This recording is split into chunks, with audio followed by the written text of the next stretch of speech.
Hey there. Yeah, you just taking a moment out of, well, everything to listen to this, right? Maybe you're driving, maybe you're walking, maybe you're just staring at the ceiling. Wherever you are, and whatever's been bouncing around in that head of yours, take a breath. Let's just hang out for a bit and talk about some things. Things that maybe feel heavy sometimes, or confusing, or just big, like navigating this whole human thing. Because let's be real, it is a lot. There's no single manual for this, is there? You kind of get dropped in, given a name, and told, figure it out. And meanwhile, there's this constant stream of stuff coming at you. Expectations from others. Your own internal messy dialogue. Social media showing everyone else's highlight reels. The pressure to achieve something, be someone, feel a certain way. It's exhausting, isn't it? It makes you wonder if you're doing it right, or even if there is a right. So maybe let's just agree right here. There's no right way to be human. There are just ways, different paths, different feelings, different struggles. And most of the time, we're all just improvising, trying our best with the tools we have. Sometimes those tools feel sharp and effective, and sometimes they feel like soggy cardboard. And that's okay, truly, that's okay. Because we can learn better ways, or at least different ways, to handle the soggy cardboard moments. Let's start inside, because that's where a lot of the noise begins, right? In your own head, that incessant voice or voices commentating on everything. You should have said this. Don't do that, you'll fail. Look at them, they're doing so much better. This feels awful, make it stop. It's like having a tiny, slightly neurotic, often critical roommate living behind your eyeballs. And sometimes, you get so used to that voice, you start to believe it is you.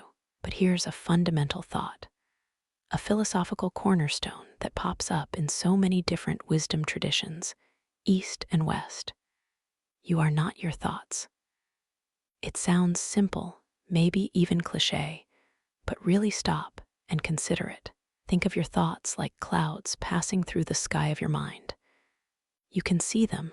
You can notice if they're dark and stormy or light and fluffy. You can observe them drifting by. But you are the sky, aren't you? The vast, unchanging space through which the clouds travel. You are not the temporary formation of vapor. This isn't just abstract, it's profoundly practical.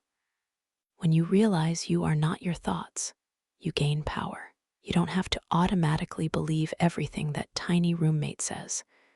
When the thought pops up, I'm not good enough, you can observe it. Oh, look, there's the I'm not good enough thought again. Interesting. You don't have to fuse with it. You don't have to let it become the operating principle of your reality.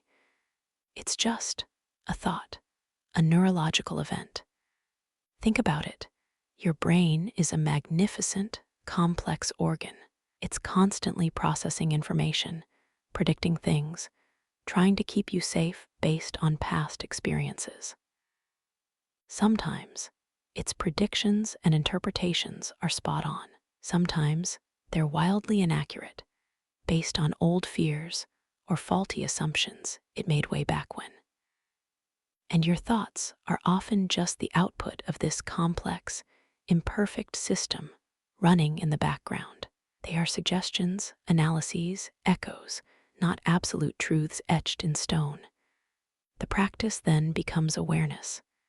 It's about building that muscle of observation. How do you do that? Well, it starts small, just noticing your thoughts without judgment. Maybe for 5 minutes a day. You sit or stand or walk and just pay attention to what passes through your mind. Don't try to stop the thoughts.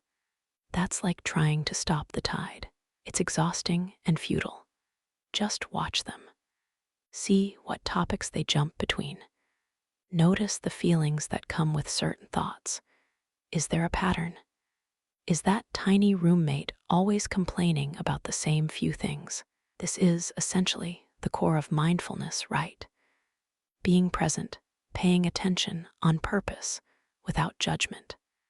But you don't need to call it anything fancy. You can just call it getting to know your own head. And the more you practice this observation, the less reactive you become. When a challenging thought arises, say, anxiety about a test or a meeting, instead of immediately spiraling, you might catch it sooner. Okay, there's the anxiety thought about X. What does that thought feel like in my body? Noticing the physical sensations linked to the thought, maybe tightness in your chest, a knot in your stomach. This further disconnects you from the thought itself and grounds you in the present reality of your physical experience. And speaking of feelings, our emotions are powerful. They can lift us up or drag us down, and often they are deeply intertwined with our thoughts. A thought like, I messed up that presentation, can quickly trigger feelings of shame or disappointment. A thought like, that sunset is beautiful, can trigger feelings of awe and peace. But just like thoughts, we are not our feelings. Feelings are temporary states. They are data points. They are signals. Anger might be signaling a boundary violation. Sadness might be signaling a loss. Joy might be signaling connection or accomplishment. They are messengers, not mandates. When a strong feeling comes up, it's uncomfortable, isn't it? Our natural instinct is often to push it away, ignore it, numb it, or try to logic it away. But what happens when you push something down? It usually just gets louder or shows up later in unexpected ways. Think of a beach ball. Try holding it underwater. It requires energy, and the moment you release, it shoots up forcefully. A different approach, one rooted in compassion and self-awareness, is to acknowledge the feeling. Simply say to yourself, internally or even quietly aloud, ah, this is anger, or hello, sadness, I notice you are here. Again, without judgment, you're not saying I am anger, but I am experiencing anger. It's a subtle but crucial distinction. It allows you to be with the feeling without being consumed by the feeling. You can even get curious about it.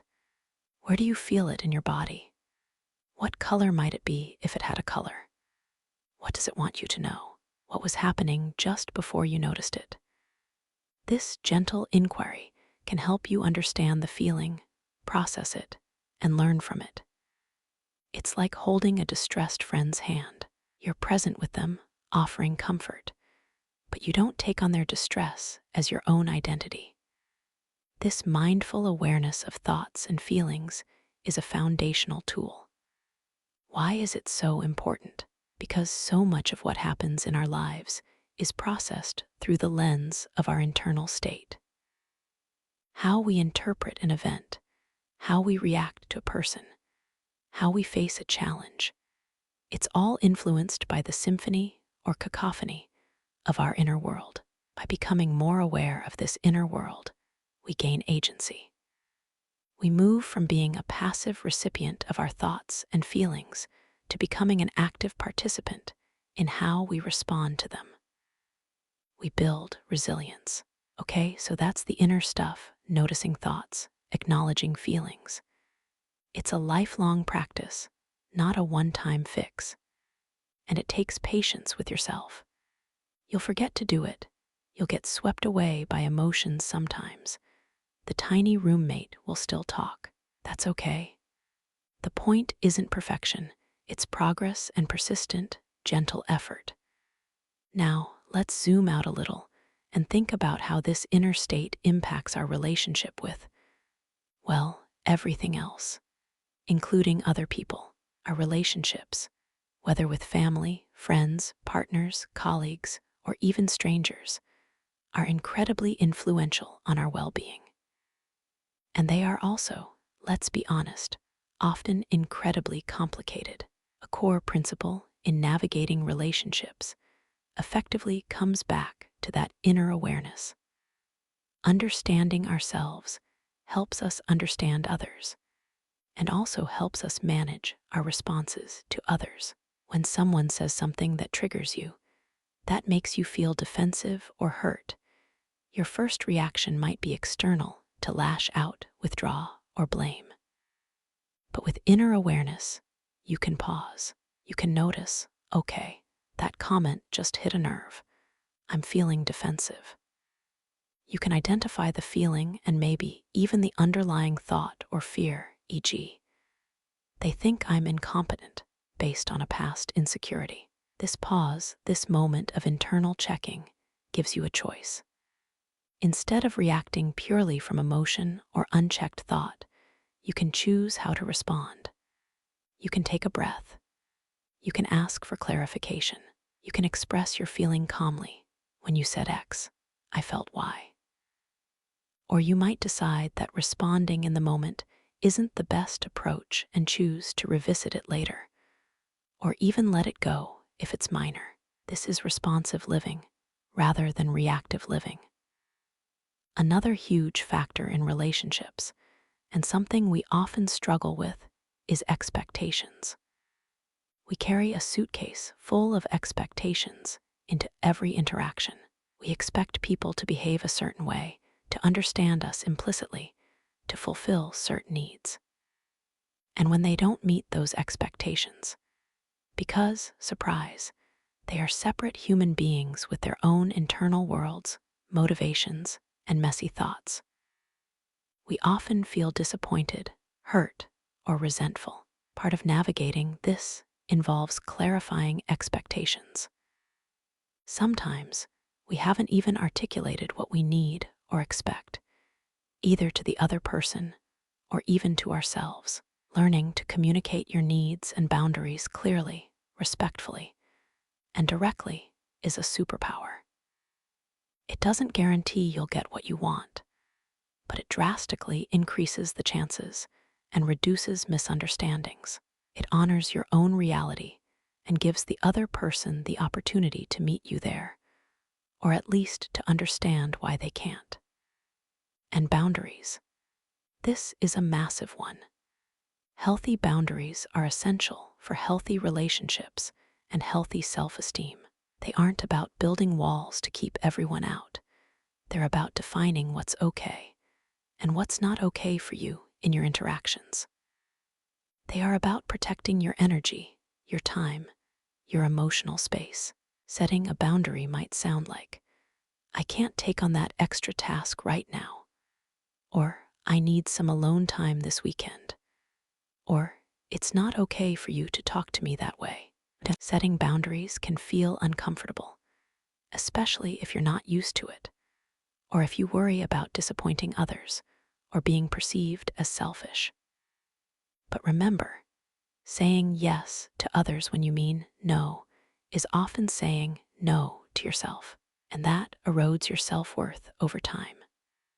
Practicing setting small boundaries can build confidence. It's a muscle that gets stronger with use. And paradoxically, people often respect you more when you have clear boundaries, because you're modeling self-respect. So we've touched on the inner landscape and navigating relationships. Now, what about doing stuff, taking action, moving forward in life? This brings us to goals, aspirations, challenges, and the inevitable presence of procrastination and inertia. Thinking about what you want to do, create, experience in your life can feel exciting or daunting, or maybe just a distant, fuzzy concept. Where do you even start? Again, self-awareness is key. What truly interests you? What sparks your curiosity, even a little bit? What feels meaningful, not necessarily in a grand, save-the-world way, but meaningful to you? Goals don't have to be monumental. They can be small steps in a direction that feels right. And sometimes, figuring out the right direction is the challenge itself. That's okay. Exploration is part of the journey. Trying things, even if you pivot later, is progress. Sitting still, waiting for perfect clarity or perfect motivation, is often what keeps us stuck. Procrastination, Oh, procrastination, the thief of time, the source of late-night stress. Why do we do it? It's rarely about being lazy. More often, it's related to fear, fear of failure, fear of judgment, fear of not being good enough, fear of the unknown. Or it's about feeling overwhelmed by the sheer size of a task. Or it's about seeking immediate gratification from something easier or more pleasant. Understanding why you procrastinate in a specific instance can be more helpful than just telling yourself to stop being lazy. If you're avoiding a big project, maybe it's the overwhelm. Break it down. What's the absolute smallest first step? Not step 20, not even step 5, just step 1. Maybe it's just opening the relevant document. Maybe it's writing one sentence. The momentum generated by completing a tiny step is often enough to propel you to the next. Action often creates motivation, not the other way around. If it's fear of failure, challenge that thought. What's the worst that could really happen? And if the worst did happen, how resilient are you? Chances are you're much more capable of handling setbacks than your fearful mind tells you. Failure isn't the opposite of success. It's often a stepping stone on the path to success. Every successful person has a pile of failures behind them. They learned from them. They adjusted. They tried again. Resilience isn't about never falling. It's about getting back up. Sometimes the resistance isn't just about a specific task. It's a deeper inertia, a feeling of being stuck. This might require a different approach. It might mean focusing on building sustainable habits rather than just chasing big goals. Habits are powerful because they automate behavior. If you want to write, the habit isn't write a novel. It's write for 30 minutes every morning. The outcome is less important than the consistent practice. Showing up consistently, even imperfectly, is incredibly powerful. James Clear's work on atomic habits is brilliant on this. The idea that tiny, consistent improvements compound over time into massive results.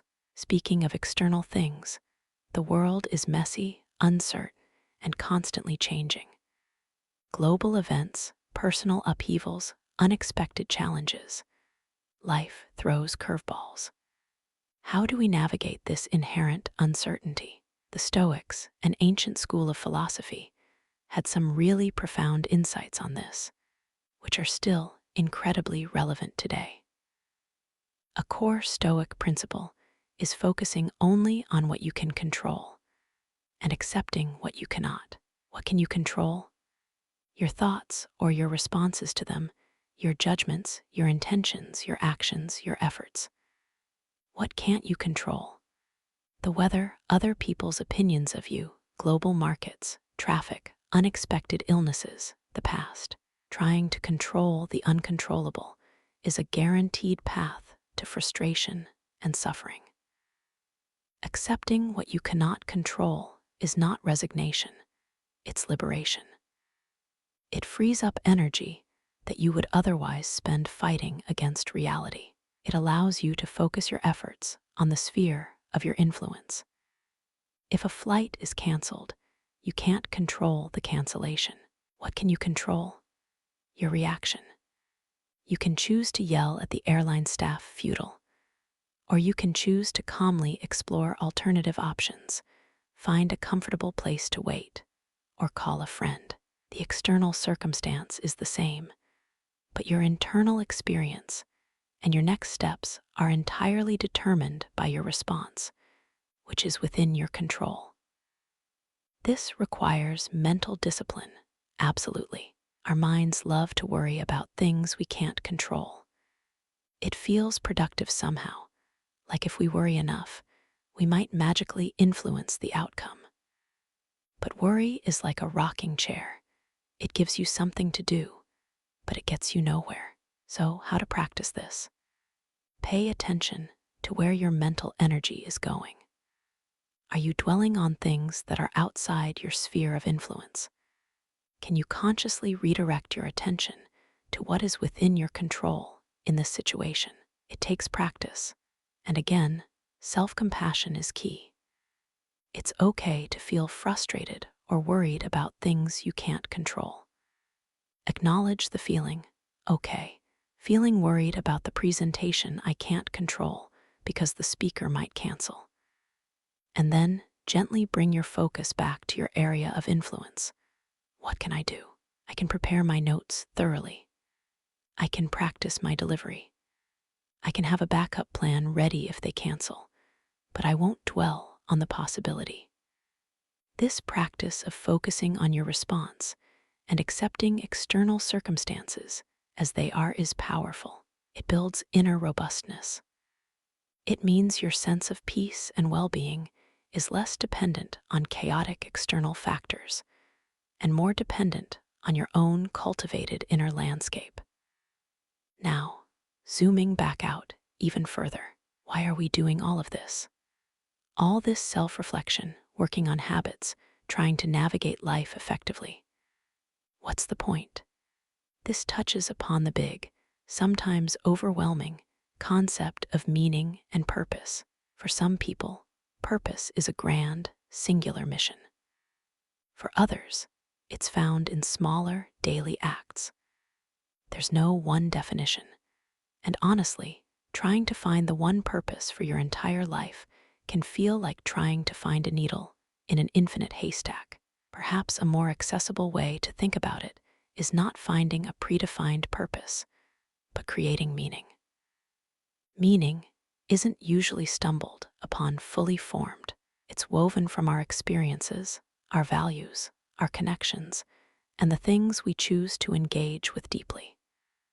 What adds meaning to your life? It might be spending time in nature.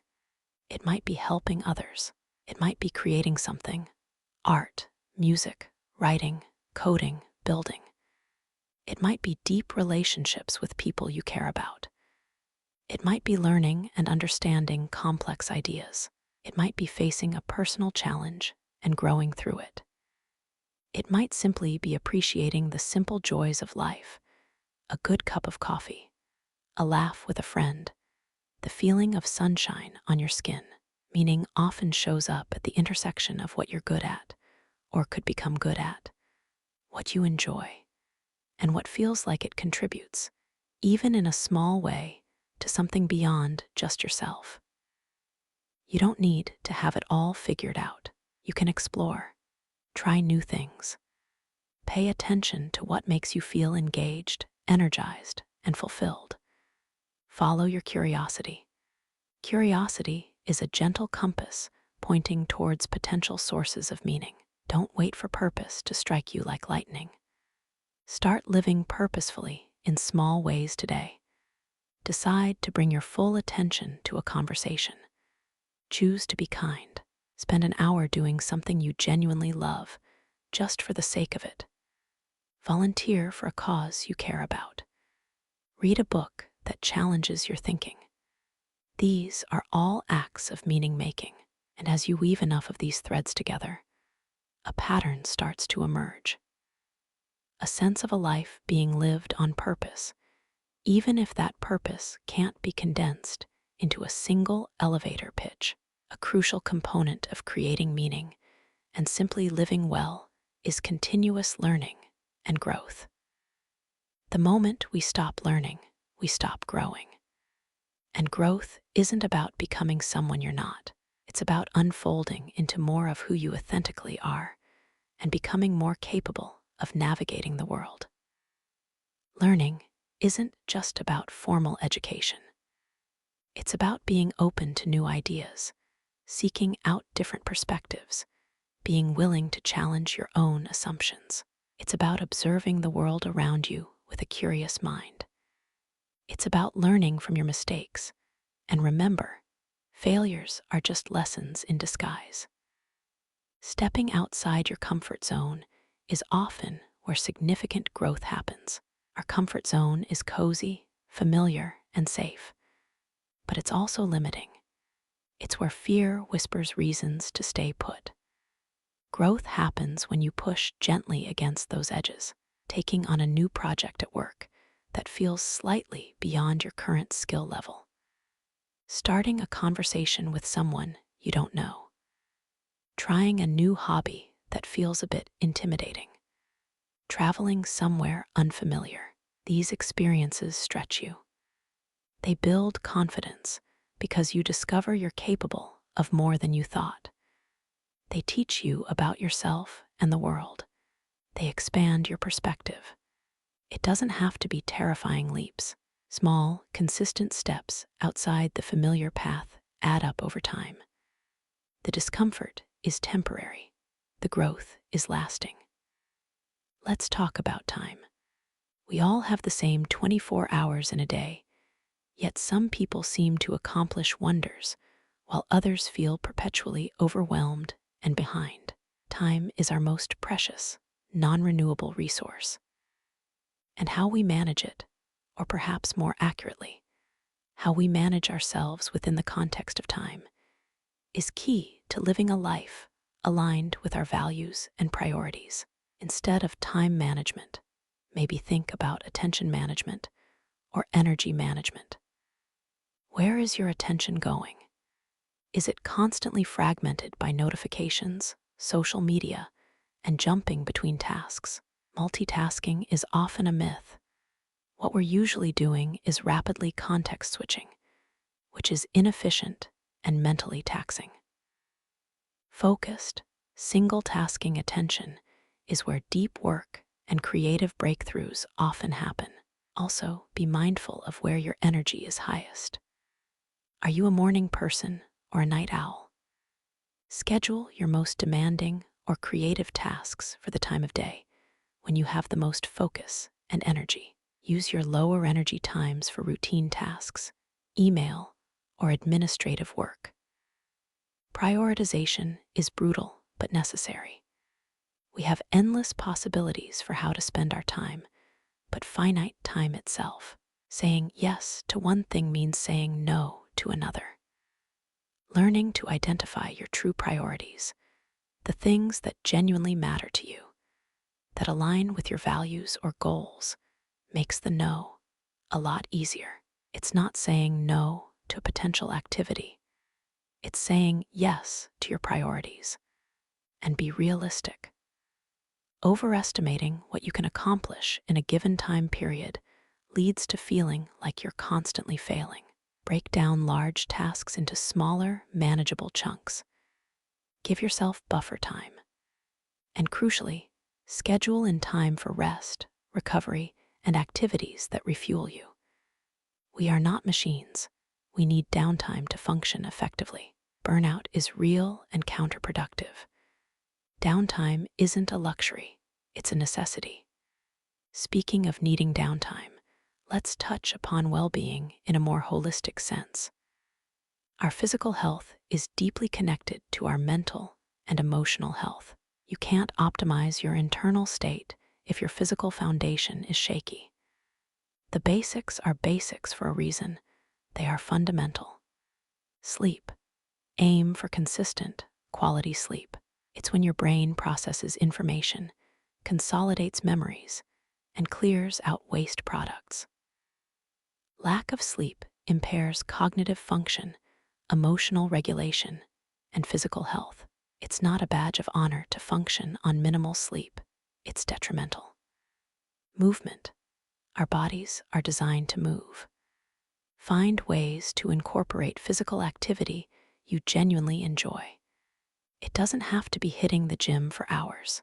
A brisk walk, dancing in your living room, stretching, cycling, playing a sport. Find what works for you and make it a regular part of your routine. Movement boosts mood, reduces stress, and improves overall physical health. Nutrition. Fuel your body well. Focus on whole foods, fruits, vegetables, lean proteins. Hydrate adequately. Pay attention to how different foods make you feel. This isn't about restrictive diets. It's about providing your body with the nutrients it needs to perform at its best. Stress management. Stress is an inevitable part of life, but chronic, unmanaged stress is toxic. Find healthy ways to cope. Mindfulness, as we discussed earlier, is powerful. Exercise is a great stress reliever. Connecting with friends and loved ones helps. Hobbies, spending time in nature, journaling, listening to music, deep breathing exercises. Find what helps you unwind and recharge. And critically, know when to seek help. If you're struggling with persistent, difficult emotions, anxiety, depression, or feeling overwhelmed, reaching out to a mental health professional is a sign of strength, not weakness. Therapy, counseling, or coaching can provide tools, perspectives, and support to navigate challenging times. Just as you'd see a doctor for a broken arm, tending to your mental and emotional health requires proactive care. There are resources available. Don't hesitate to find them. Now, a practice that seems simple but has profound effects. Gratitude. Shifting your focus from what's missing or wrong to what is present and right can dramatically alter your perspective and mood. It doesn't mean ignoring the difficulties.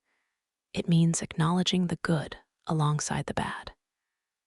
Practicing gratitude can be as simple as thinking of 3 things you're grateful for each day, big or small. The warmth of your blanket in the morning, a text from a friend, a good song you heard, the ability to see, hear, and walk. Regularly pausing to appreciate these things rewires your brain over time to notice the positive aspects of your life. It counters the brain's natural negativity bias, which evolved to keep us safe by focusing on potential threats. Gratitude also enhances our appreciation for others and strengthens our relationships. Expressing gratitude, even simple thank yous, creates positive ripples. It's a positive feedback loop. The more you look for things to be grateful for, the more you find them, and the better you tend to feel. Closely related to gratitude is the idea of perspective. It's so easy to get caught up in our own immediate problems, making them feel like the center of the universe. Sometimes, stepping back and gaining perspective can help manage overwhelming feelings. This doesn't diminish your struggle, but it can put it in a broader context. Consider the impermanence of things. Difficult feelings pass, challenging situations evolve. Hardships are often temporary. This too shall pass. Thinking about this doesn't make the present discomfort disappear, but it can offer a sense of hope and resilience. You've overcome challenges before, and you have the capacity to navigate this one too. Another perspective shift is to consider the scale of things. Your immediate frustration might feel all-consuming, but in the grand scheme of your life, or in the context of the vast universe, how significant is it? This isn't about minimizing your feelings, but about recognizing that your current problem is likely a part of a much larger, unfolding reality. And finally, stepping into the realm of values and ethics. How do you want to live? What principles are important to you? Honesty, integrity, kindness, courage, creativity, compassion, justice. Living in alignment with your core values brings a deep sense of congruence and authenticity. When you act in ways that contradict your values, it creates inner conflict and dissonance. Identifying your values isn't always easy. Pay attention to what makes you angry. It often points to a violation of something you care about. Pay attention to what you admire in others. Think about times you felt most proud of yourself. What were you doing? Those moments often reflect lived values. Living by your values requires making conscious choices, sometimes difficult ones. It might mean standing up for something you believe in, even when it's unpopular. It might mean choosing integrity over convenience. It might mean prioritizing relationships or personal well-being over external markers of success, if those are truly what matter most to you. Authenticity, living true to yourself and your values, is not always easy. It requires courage. It requires vulnerability. But pretending to be someone you're not, to fit in or meet external expectations, is ultimately an exhausting and unfulfilling way to live. The world needs you to be you, in all your imperfect, evolving glory. So, we've talked about a lot, haven't we? Observing your thoughts and feelings without becoming them, navigating relationships with awareness, clear communication, and boundaries, taking action despite fear and procrastination, embracing imperfection, finding peace amidst uncertainty by focusing on what you control, creating meaning through conscious engagement and curiosity, committing to continuous learning and growth, managing your energy and time intentionally, prioritizing well-being and seeking help when needed, practicing gratitude and gaining perspective, and living in alignment with your values. That might feel like, even more, like a new list of things you should be doing, maybe failing at. But please, let go of the shoulds for a moment. None of this is about achieving some perfect state of being. It's not a finish line. It's a continuous, messy, beautiful process. It's about gentle awareness, small steps, learning, falling, and getting back up with a little more wisdom. There will be days when your inner roommate is loud and convincing. Days when emotions feel overwhelming. Days when you procrastinate endlessly. Days when the world feels overwhelmingly uncertain. Days when you question everything. That's not a failure.